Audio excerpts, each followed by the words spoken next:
बिस्मिल्लाहिर्रहमानिर्रहीम, अस्सलामुअलैकुम, ज़िंदगी बखैर। मैं हूँ सुंदस मुस्तकीम सच सवेरा प्रोग्राम में सच सवेरा टीम की हमरा सच टीवी के प्लेटफॉर्म से एक बार फिर से आप लोगों के साथ। और जनाब एक बहुत खूबसूरत सुबह का बहुत खूबसूरत सलाम। और आज की सुबह तो बहुत ही खूबसूरत, जी हाँ बिल्कुल, एटी से इस्लामाबाद में तो बहुत प्यारा, बहुत रोमांटिक सा, बहुत मज़ेदार सा मौसम है। और बारिश लगता है जनाब की हल्की हल्की बूंदाबांदी तो सुबह से छेड़ रही थी जनाब, और बारिश के पूरे इम्कानात हैं। आप किस शहर में हैं और वहाँ पे मौसम कैसा है ये भी आज हमें बताइएगा, क्योंकि इतनी खूबसूरत सुबह और इतना प्यारा सुबह सुबह मौसम आपको एंजॉय करने को मिल रहा है। तो जहाँ पर थोड़ा सा एक मतलब थोड़ा सा आपको रोमांटिक लगता है, वहीं पे थोड़ी सी सैडनेस वाली फीलिंग्स भी आती हैं। मतलब आपसे खुद से हम कलाम होने का बहुत दिल चाहता है इतने खूबसूरत मौसम में। तो कि आप भी ऐसी तरह ही कि कुछ मिजाज और कुछ शौक़ रखते हैं, ज़ौक़ शौक़ रखते हैं, अगर रखते हैं तो डेफ़िनेटली हमारे साथ आज के प्रोग्राम में आप ज़रूर शेयर कीजिएगा। कुछ मौसम पे बात करेंगे, कुछ बाहर के मौसम पे, और अगर आप दिल के मौसम पे बात करना चाहें तो ऑफ कोर्स ये तो आपका अपना प्लेटफॉर्म है to share your variance travel with us. 051846606 से आपका अपना नंबर, पाकिस्तान के बाहर से कॉल करें तो 0092 का कोड डायल कीजिएगा। तो जनाब आपको बताते हैं आज के प्रोग्राम का मौजू भी, और वो भी अगेन एक ऐसा टॉपिक हम आपके लिए लेकर आए हैं जो कि आपको कुछ सोचने पे मजबूर करेगा। और यकीनन आपने इससे पहले सोचा भी होगा, आप में से बेशतर लोगों ने, लेकिन अगर आपने अभी तक नहीं भी सोचा so give it a time. जनाब हम लोग अक्सर कहते हैं कि हम आज़ाद मुल्क के आज़ाद शहरी हैं माशाल्लाह, और फितरतन हर इंसान आज़ाद पैदा होता है। Man is born free but everywhere he is in chains. आज़ाद पैदा होने के बावजूद भी बहुत सारी लिमिटेशंस में, रिस्ट्रिक्शंस में, बाउंड्रीज़ में, जिनको बाज़-औक़ात चेन्स का नाम भी दिया जाता है, ज़ंजीरों में भी जकड़ा हुआ है इंसान। आपके नज़दीक क्या ये अप्रोच ठीक है या नहीं ठीक? अगर ठीक है, वाकई में लिमिटेशंस, बाउंड्रीज, रिस्ट्रिक्शंस होनी चाहिए आज़ाद पैदा, फितरतन आज़ाद पैदा होने के बावजूद भी, तो आपके नज़दीक ये किस हद तक और कैसे ठीक है? और अगर ये बात ठीक नहीं है, आप इसके अगेंस्ट हैं, तो भी लॉजिक्स के साथ, रीजंस के साथ जो है अपने मतलब दलाइल के साथ अपनी बात हमारे साथ शेयर कीजिएगा। बहुत इंटरेस्टिंग टॉपिक है जनाब, आप इसके अगेंस्ट भी जा सकते हैं और इसके हक में भी बात कर सकते हैं। 051846606 नंबर डायल करके हमारे साथ बात कीजिएगा, मौसम पे भी, टॉपिक पे भी, और हमारे आज के गेस्ट से भी, उनकी अपनी अपनी स्पेशलाइज्ड फील्ड्स के हवाले से। सबसे पहले हमारे साथ तशरीफ़ फरमा है डॉक्टर सईदा हबीबा साहिबा। अस्सलाम वालेकुम। वालेकुम अस्सलाम। सईदा हबीबा हमारी बहुत अपनी न्यूट्रिशनिस्ट हैं और अक्सर हमारे प्रोग्राम में आती हैं बहुत फ्रूटफुल टिप्स लेकर। आज जनाब डॉक्टर सईदा हबीबा हमारे लिए जो लेकर आई हैं वो कुछ सोडियम क्लोराइड के हवाले से बात करेंगे, उसके अफादियत के हवाले से बात करेंगे। डाइट प्लान तो ऑफ कोर्स आपको हमेशा हमेशा वो देती हैं, और कुकिंग टाइम के हवाले से बात करेंगी कि सब्जियों का कुकिंग टाइम, मीट का कितना होना चाहिए, पकाने के तरीक़े कार, पकाने का शौक़ बहुत होता है हमें, और मतलब कुकिंग जो है वो बहुत से लोगों की हॉबी भी होती है, लेकिन किस तरह से बनाया जाए, कितने टाइम ड्यूरेशन में बनाया जाए, और न्यूट्रिशियस वैल्यूज़ का किस हद तक मुलूज़ ख़ातिर रखा जाए, ग़ज़ाइयत को और अहमियत को, ग़ज़ाई अहमियत की चीज़ों को, इस पर आज हम बात करेंगे डॉक्टर सईदा हबीबा से, और टॉपिक पे भी बात करेंगे। उनके साथ तशरीफ़ फरमा है जनाब डॉक्टर मोहम्मद सुहेल साहब। अस्सलाम वालेकुम। सुहेल साहब आपको भी खुश आमदीद कहते हैं सच सवेरा के प्रोग्राम में। डॉक्टर मोहम्मद सुहेल साहब सीनियर साइंटिफिक ऑफिसर हैं, NARC इस्लामाबाद से इनका ताल्लुक है, NARC से तशरीफ़ लाए हैं, और आज वीट प्रोडक्शन के हवाले से बात करेंगे, क्योंकि वीट का सीज़न है, गंदम का सीज़न है, और गंदम किस स्टेज पर है, और किस तरह से इसकी फसल को मज़ीद बेहतर किया जा सकता है, किस तरह से फ़वाइद हासिल हो रहे हैं, और अगर कहीं नुकसानात का अंदेशा या अलमिया है मौजूद तो उससे कैसे निपटा जाए, इस हवाले से बात आप भी कर सकते हैं। एक बार फिर से नंबर रिपीट करूँगी ताकि आप जो है वो जब नंबर डायल करें तो फ़ौरन से आपको जो है वो रिकॉल हो जाए, 051846606। टॉपिक पे बात करने के लिए बढ़ेंगे डॉक्टर सईदा हबीबा की जानिब। Man is born free but everywhere he is in chains, agree और डिसएग्री? बिल्कुल ऐसा है सुंदस, लेकिन ये है कि इन माय पर्सनल व्यू मेरा ख्याल है कि ये ज़रूरी भी है और कुछ हद तक गैर ज़रूरी भी है। ज़रूरी सेंस में है कि बेशक हम फ्री पैदा होते हैं, लेकिन ये है कि हमारे ऊपर फिर कुछ लिमिटेशंस आ जाती हैं कि लाइक सोसाइटी में रहने का एक वे है, और हमें नॉर्म्स को जो है वो फॉलो करना पड़ता है, फिर लॉज बनाए जाते हैं। इस तरह क्या होता है कि हम दूसरों के जो राइट्स हैं उनको प्रोटेक्ट करना चाहते हैं, तो हमारी फ्रीडम की एक लिमिट होती है कि वो यहाँ पे ख़त्म हो जाती है। अगर हमें बिल्कुल ही खुला छोड़ दिया जाएगा तो इस तरह से दूसरों की जो फ्रीडम है वो ख़त्म हो जाती है, उनके राइट्स जो हैं वो मुतासिर होते हैं। तो ये है कि ये बाउंड्रीज़ जो हैं ये ज़रूरी भी हैं, किसी भी सोसाइटी को उसकी नॉर्मल फंक्शनिंग के लिए, बेहतर फंक्शनिंग के लिए ज़रूरी है कि एक फैमिली में रहने का एक तरीका है, एक सोसाइटी में रहने का एक तरीका है, और ये हमारे ऊपर रिस्पॉन्सिबिलिटीज़ ऐड करता है और हमें उन बाउंड्रीज़ में रहना पड़ता है। बट समटाइम्स ऐसा भी होता है कि ये लिमिटेशंस जो हैं ये इतनी ज़्यादा हो जाती हैं कि हम समटाइम्स अपने इर्द गिर्द के लोगों को एक नॉर्मल स्पेस भी नहीं देते हैं। बहुत ज़्यादा उनकी जो वो अपनी छोटे छोटे डिसीजंस भी अगर नहीं ले सकते हैं और उसमें भी बहुत ज़्यादा इंटरप्शन हो, वो अपनी छोटी छोटी ख्वाहिशात जो हैं उसमें भी उनकी फ्री विल नहीं है, अगर जिसमें कि दूसरों का कोई नुकसान नहीं हो रहा, उनकी अपनी ज़ात से रिलेटेड हैं, तो तब जो है ये गलत हो जाता है। तो ये कि इसमें भी एक इतदाल जो है वो ज़रूर होना चाहिए। हमें दूसरों को एक जो इंडिविजुअल की स्पेस है वो ज़रूर देनी चाहिए, और हमें इस तरह से हमें अपने राइट्स भी प्रोटेक्ट करने चाहिए और दूसरों के भी करने चाहिए। आप डॉक्टर सईदा हबीबा की सबसे बेहतरीन बात है हर चीज़ में एक बैलेंस्ड अप्रोच जो है वो कहीं से निकाल के आपके सामने रख देती हैं, और जनाब बिल्कुल इतदाल के साथ ही ओवरऑल ज़िंदगी भी गुजारना चाहिए। बैलेंस डाइट बैलेंस्ड लाइफ, ये हमारा भी उसूल, हमारा भी कहना है, और डॉक्टर सईदा हबीबा के भी अगेन उन्होंने ये कहा जनाब रिस्ट्रिक्शंस होनी चाहिए, लिमिटेशंस, लेकिन एक हद तक। तो कहाँ होनी चाहिए, कहाँ नहीं होनी चाहिए, डेफिनेटली भी उनसे भी जानेंगे और आपसे भी जानेंगे। अभी बढ़ते हैं जनाब सुहेल साहब की जानिब, डॉक्टर मोहम्मद सुहेल साहब जो कि सीनियर साइंटिफिक ऑफिसर हैं, आरसीसन का ताल्लुक है। हम जानेंगे कुछ वीट प्रोडक्शन के हवाले से कि कितना बैलेंस रखना ज़रूरी है वीट प्रोडक्शन में भी और वीट की यूटिलाइजेशन में भी, और सीजनल एस्पेक्ट्स इस पर रोशनी डालिएगा ज़रा। बिल्कुल, शुरू से ही आपने मौसम की बात की, तो वीट के लिए भी काफ़ी अच्छा मौसम शुरू होने वाला है, क्योंकि इस वक्त वीट को भी पानी की ज़रूरत है, और ये जो इस सीज़न के ड्रॉप्स होते हैं उनको गोल्डन ड्रॉप्स कहा जाता है वीट के हवाले से। इतना अच्छा सीज़न है जी बिल्कुल, क्योंकि वीट फील्ड्स जो हैं इस वक्त जो है वो ग्रीन कारपेट में कन्वर्ट हो रहे हैं। अच्छा। और इस वक्त जो है ना उनको पानी की भी ज़रूरत है, और उनकी जो वीट की जो लाइफ है उसमें भी काफ़ी बैलेंस की ज़रूरत है, क्योंकि excess of everything is bad. और इसमें भी है कि अगर इसमें बैलेंस्ड इसको न्यूट्रिशन ना दी जाए, और इसकी ग्रोथ बैलेंस्ड ना हो, और इसकी वाटर रिक्वायरमेंट बैलेंस्ड ना हो, excess of water and deficiency of water, excess of fertiliser and deficiency of fertiliser, so both things are not good for wheat. So balanced nutrition, balanced water, और इस वक्त wheat को उस चीज़ की ज़रूरत है। पाकिस्तान में ज़्यादातर इलाकों में इस वक्त वीट की सोइंग कंप्लीट हो चुकी है, और रेनफेड एरिया जो बरानी इलाके हैं, क्योंकि इनमें ज़मीन फारग होती है, तो ये तकरीबन नवंबर में कंप्लीट कर देते हैं। तो इसके साथ अभी राइस वीट एरिया जो है पंजाब का या सिंध का या KPK में जो राइस का कुछ एरिया है, तो वहाँ पे भी गंदम की तकरीबन कंप्लीट हो चुकी है सोइंग। इस साउथ में जो कॉटन बेल्ट है साउथ में और साउथ पंजाब और सिंध में, उसमें थोड़ा सा डिले होता है, क्योंकि कॉटन की कुछ वैराइटीज़ हैं जो थोड़ी लेट हार्वेस्ट होती हैं, उनकी पिकिंग लेट होती है, ख़ासकर BT कॉटन की वजह से। लेकिन उसमें भी इंटरवेंशंस आ रही हैं कि आप स्टैंडिंग कॉटन में वीट को ग्रो कर दें और फिर कॉटन को बाद में निकाल लें। तो इस तरह भी कुछ सिलसिला बढ़ रहा है वीट का। तो जनाब ये सीज़न जो है ये मौजूद तरीन है वीट के लिए भी, और वैसे भी इतना खूबसूरत मौसम है। सर्दी के साथ जब ऑटम की एक थोड़ी सी आमेज़िश होती है, मतलब कहीं पे आपको जुड़े हुए दरख्त जो हैं वो बहुत से रोमांटिक से तासुर दे रहे होते हैं, और सर्दी भी होती है, आप ठहरे होते हैं, तो बहुत से आइडियल सा मौसम हो जाता है। वेल व्यूअर्स, आप भी हमें बताइएगा आपका सबसे पसंदीदा मौसम कौन सा है और क्यों आपको अच्छा लगता है। जनाब इस हवाले से भी बात करेंगे, मौसमों पर रोशनी डालिएगा ज़रा कि मौसम सबसे खूबसूरत आपको क्यों लगता है। और इस बात को शेयर करने के साथ साथ आप ये भी बताइएगा कि लिमिटेशंस, रिस्ट्रिक्शंस, बाउंड्रीज़ किस हद तक ज़रूरी हैं। क्या आप इसको चेंज का नाम देते हैं कि ये वो जंजीरें हैं जो कि जिनसे हमें आज़ाद होना चाहिए, क्योंकि हम आज़ाद फितरतन आज़ाद पैदा होते हैं, या आपके नज़दीक जनाब कि इतनी भी खुली छुट्टी नहीं मिलनी चाहिए, वरना बेलगाम घोड़ों की तरह जो है वो इंसान भी दौड़ना शुरू हो जाएंगे। कहीं ना कहीं किसी हद तक एक रिस्ट्रिक्शन, लिमिटेड बाउंड्री जो है वो ज़रूर होनी चाहिए। आप किस चीज़ के हक़ में हैं, रीजन्स के साथ जो है अपनी बात हमारे साथ शेयर कीजिएगा। यही बात लेकर एक बार फिर से बनेंगे डॉक्टर सईदा हबीबा की जानिब। आपने कहा किसी हद तक होनी चाहिए, किसी हद तक नहीं होनी चाहिए, तो वो कौन सी हद तक है जिसमें होनी चाहिए, और उसके अंदर कौन कौन सी चीज़ें आती हैं? देखिए, जैसे मुझे फ्रीडम ऑफ स्पीच होनी चाहिए, फ्रीडम ऑफ एक्सप्रेशन होनी चाहिए, मुझे राइटिंग का जो है वो भी फ्रीडम होनी चाहिए।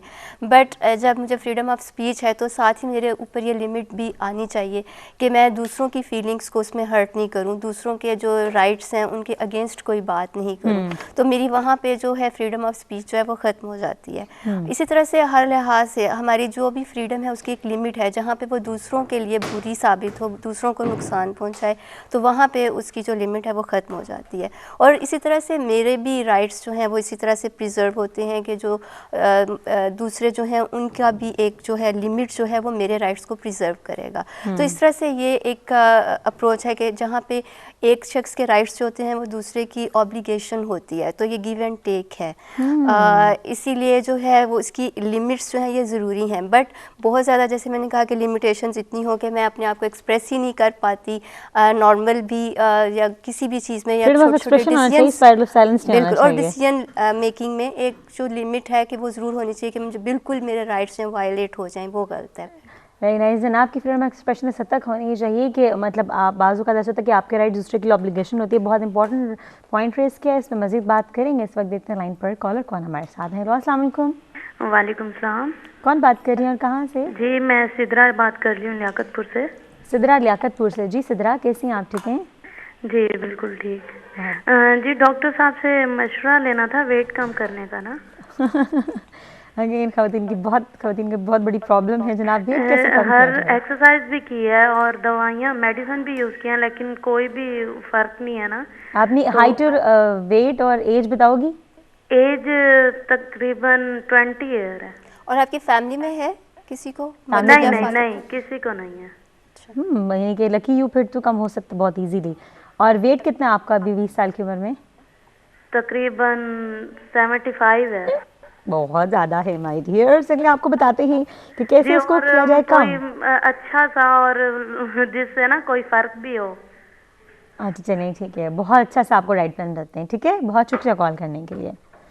अच्छा, समटाइम्स ऐसा होता है कि कुछ लोगों में टेंडेंसी होती है, इवन कि उनकी फैमिली में रन नहीं कर रहा होता, लेकिन उनकी फैमिली में उनमें टेंडेंसी होती है इंडिविजुअल। वो उसकी वजह ये होती है कि मे बी जब एक खातून जब प्रेग्नेंट हैं तो उस वक्त अगर उनका वेट बहुत ज़्यादा था ड्यूरिंग प्रेगनेंसी, तो उस टाइम पे जो बच्चा पैदा होता है, या वो उस वक्त बहुत ज़्यादा अंडर वेट थी तो उस टाइम पे जो बच्चे पैदा होते हैं तो उनमें ये नेचुरल टेंडेंसी आ जाती है कि वो वेट को गेन करते हैं। ये भी एक रीज़न होती है। उसकी रीज़न ये होती है कि उनमें जो फैट स्टोरिंग एंजाइम्स हैं वो ज़्यादा हो जाते हैं और वो नेचुरल टेंडेंसी बन जाती है। अब एक तो बहरहाल वी डोंट नो कि इनकी हिस्ट्री प्रॉपर क्या है। अगर तो इनका खाना पीना इतना ज़्यादा नहीं है और फिर भी ये वेट गेन कर रही हैं तो ये रीज़न हो सकती है। या मे भी अगर उस वक्त इनकी मदर ड्यूरिंग प्रेगनेंसी डायबिटीज़ थी उनको, तो भी ये रीज़न हो सकती है। इनको एक तो ये चाहिए कि ये अपना टेस्ट ज़रूर करवाएं, थायराइड प्रोफाइल अपना करवा लें। थायराइड का प्रॉब्लम भी हो सकता है, हाइपोथायराइडिज्म अगर हो तो भी टेंडेंसी हो सकती है। और फिर ये है कि ये अपनी डाइट जो है उसमें नाश्ता ज़रूर करें, उसमें मिल्क को इंक्लूड करें, एग को बॉइल्ड फॉर्म में लें, लंच जो है उसमें वेजिटेबल्स ले लें, और डिनर में भी जो एक सैलड का बोल बना लें, उसमें वेजिटेबल्स और फ्रूट्स को मिक्स कर लें, या जस्ट एक मिल्क शेक बना लें। बेशक low fat skim milk use करें, डेयरी प्रोडक्ट्स जो हैं वो लो फैट यूज़ करें, और साथ में फ़िज़िकल एक्टिविटी जो है वो ज़रूर रखें। इनको जो है वो चाहिए कि जॉगिंग करें, वॉक की निस्बत जॉगिंग जो है उससे इनको ज़्यादा फ़र्क पड़ेगा। तो कुछ लोगों के लिए जॉगिंग इतनी रिकमेंड नहीं की जाती है, सूटेबल नहीं होती, मतलब ब्रिस्क वॉक तो सबके लिए कहते हैं सूट कर जाती है, जॉगिंग किसी किसी को जैसे ये यंग है तो ये जॉगिंग कर सकती हैं। अगर तो इनको आर्थराइटिस का इनको पेन हो रहा है जोड़ों में तो फिर ये ब्रिस्क वॉक से स्टार्ट करें, और ग्रेजुअली जो है जैसे इनका वेट थोड़ा सा कम होना शुरू हो जाए तो फिर उसको जो है वो जॉगिंग की तरफ ले। एग्जैक्टली जनाब, तो आप ब्रिस्क वॉक भी कीजिए, जॉगिंग भी कीजिए, और मतलब अगर आप में टेंडेंसी है तो मतलब हाई डाइट पे भी जो है वो कंट्रोल रखिए, और थायराइड प्रोफाइल अपना ज़रूर करें। थायराइड प्रोफाइल ज़रूर करें। लेकिन डाइट प्लान जिस तरह आप पूछ रही थी, कोई डाइट प्लान में ये है कि जैसे ये नाश्ते में मैंने कहा कि ये मिल्क को इंक्लूड करें, स्किम, एक ग्लास स्किम मिल्क ले लें और साथ में एक अंडा ले लें बॉईल करके। फिर जो है ये स्नैक्स में फ्रूट कोई ऐड कर लें, कोई फ्रूट भी ले लें, जैसे ऑरेंजेस आजकल हैं वो ले लें। और फिर उसके दौरान भी भूख लगेगी ना, एक अंडे से बाज़ लोगों का नहीं, मिल्क और अंडा दोनों इन्होंने ले लिए तो काफ़ी है। फिर उसके बाद स्नैक्स लें, 1-2 घंटे इनके गुजर जाएंगे, फिर स्नैक्स में फ्रूट ले लें, और फिर लंच में जो है ये अच्छा सा एक तो ये कि बड़ा सा सैलेड का बोल बनाएं और एक छोटी सी चपाती खाएं, ठीक है। और फिर उसके बाद दोबारा से स्नैक्स में ये कोई फ्रूट ही ले लें या फिर स्किम मिल्क ले लें। और डिनर में जो है इनके पास 2 ऑप्शन है, या तो ये ऐसा कर लें कि वेजिटेबल और फ्रूट्स को मिक्स करके सैलेड बना लें, या फिर जस्ट मिल्क शेक ले लें।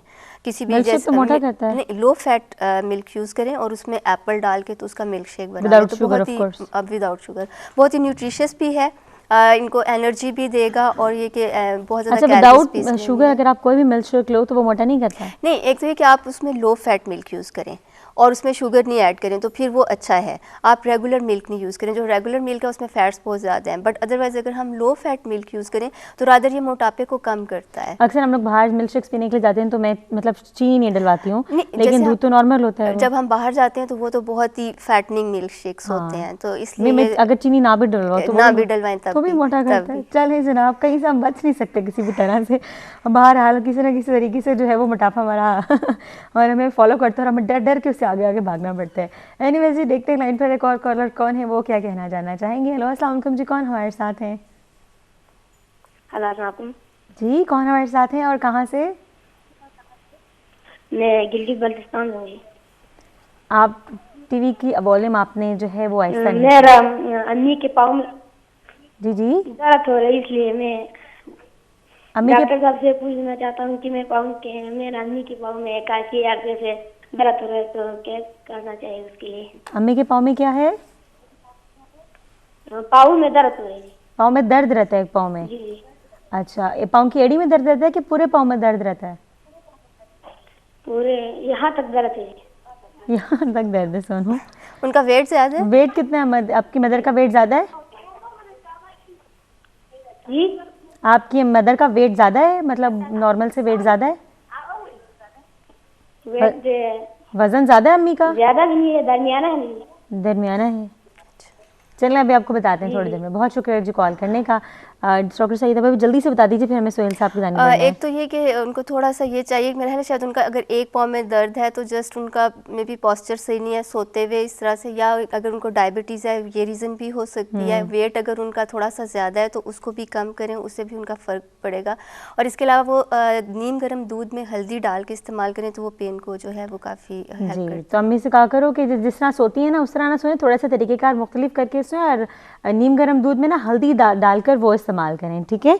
और बहुत ही क्यूट सी, बहुत ही सेंसर कॉल थी नन्हे से बच्चे की अपनी मदर के लिए। बढ़ेंगे जनाब डॉक्टर मोहम्मद सोहेल साहब के जाने, जो कि सीनियर साइंटिफिक ऑफिसर हैं NIRC इस्लामाबाद से, इनका ताल्लुक है। बात हो रही थी वीट प्रोडक्शन के हवाले से, कुछ सीजनल एस्पेक्ट्स आपने रोशन डाली। आप बताइएगा कि आजकल वीट किस स्टेज पर भी है और जड़ी बूटियों के हवाले से जो है वो कंट्रोल के किस तरह से कंट्रोल किया जाए। डॉक्टर साहब ने अभी न्यूट्रिशन पे बात की, हेल्दी फूड पे और एनर्जी बूस्टर ब्रेकफास्ट स्पेशली। तो प्लांट्स में ये कभी कभी नेचुरल आ जाता है, हमें तो उसको उसकी हेल्थ को प्रमोट करना पड़ता है ताकि इसको न्यूट्रिशन दे। ये जो सीज़न है वीट का, तो इसमें जो है वो अभी जड़ी बूटियाँ भी साथ आएंगी, तो उनके भी ग्रो करने का टाइम है, क्योंकि वो भी इस सीज़न की जड़ी बूटियाँ हैं जिस सीज़न की वीट है, विंटर सीज़न।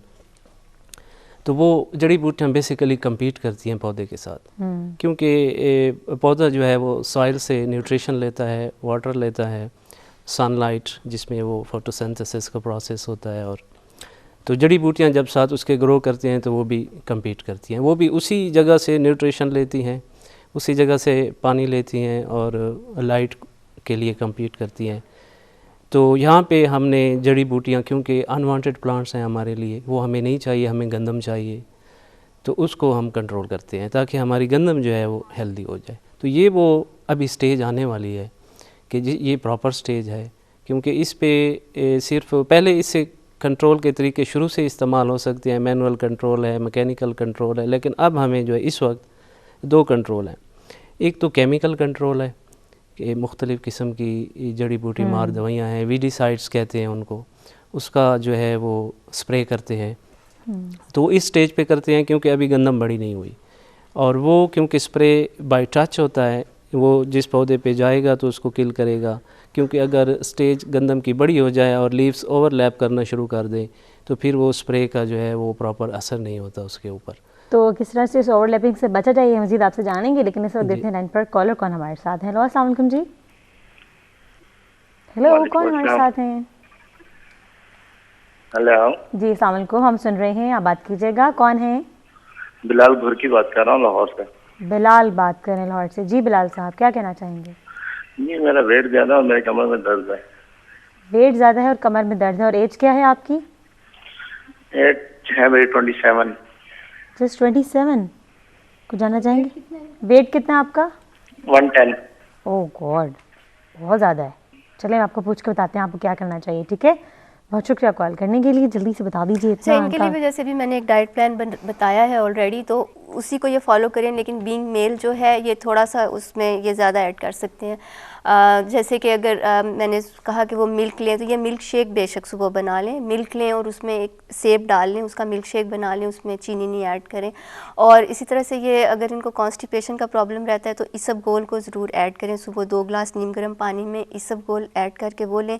फ़िज़िकल एक्टिविटी अपनी बढ़ाएं, और जैसे चपाती जो है वो 1 लें, होल ग्रेन जो है वो इस्तेमाल करें। अभी हम व्हीट पे बात भी करें तो चोकर वाला आटा जो है उसको इस्तेमाल करें, वेजिटेबल्स का इस्तेमाल ज़्यादा करें। और फिर अगेन ये भी डिनर में जो है वो सैलड लें वेजिटेबल्स का, डिफरेंट, जैसे कुकम्बर है, कैरेट है, इसको मिक्स किया जा सकता है, चुकंदर को मिक्स किया जा सकता है, इस तरह से एक सैलड बना लें और उसका इस्तेमाल करें। वेल जनाब, भी आपको डाइट प्लान में बताई, छोटी सी टिप भी बताई, मेरे मायने में कुछ क्वेश्चंस आए हैं आपसे करने के लिए, आपसे डेफिनेटली पूछेंगे, लेकिन एक ब्रेक के बाद वक्त हो जाता है जनाब सच सवेरा के प्रोग्राम में। ब्रेक के बाद आपकी खिदमत में दोबारा हाजिर होंगे, हमारे साथ रहिएगा।